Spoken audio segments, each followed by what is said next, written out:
উঠতে বসতে চলতে ফিরতে মাত্র একটা শব্দের জিকির করবেন, একটা শব্দের আমল আপনি করবেন, আল্লাহ আপনাকে হালাল ভাবে ধনী বানাবে, আল্লাহ আপনাকে কঠিন কঠিন বিপদ আপদ থেকে রক্ষা করবে। এমন 5টা পুরস্কার আল্লাহ পাক নগদে আপনাকে দান করবে।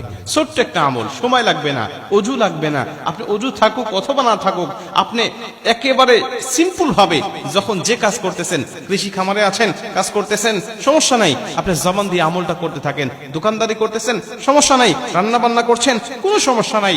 আপনি যে অবস্থার মধ্যে আছেন, শুধু এই একটা শব্দের জিকির আপনি করেন, আল্লাহ পাক আপনাকে নগদে 5টা পুরস্কার দান করবে।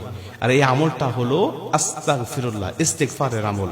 আপনি যদি আস্তাগফিরুল্লাহ আল্লাযী লা ইলাহা ইল্লা হুয়াল হাইয়ুল কাইয়ুম ওয়া আস্তাগফিরুল্লাহ রাব্বি মিন কুল্লি যামবি ওয়া আতুবু ইলাইহি লা হাওলা ওয়ালা কুওয়াতা ইল্লা বিল্লাহিল আলিয়্যিল আযীম, এতটুকু নাও পড়তে পারেন, শুধু আস্তাগফিরুল্লাহ আস্তাগফিরুল্লাহ এইটুকু যদি আপনি পাঠ করতে পারেন, আল্লাহ পাক আপনাকে তারপরেই 5টি পুরস্কার দান করবে। 1 নম্বরে নবীজি বলে, সে এত কঠিন বিপদে যে আল্লাহ ছাড়া কেউ তাকে রক্ষা করতে পারবে না। একেবারে তার দেওয়ালে পিঠ ঠেকে গেছে, একেবারে সে আশা হারায় ফেলছে, একেবারে সে বাঁচার আশাও হারায় ফেলছে, একেবারে নিরাপদ।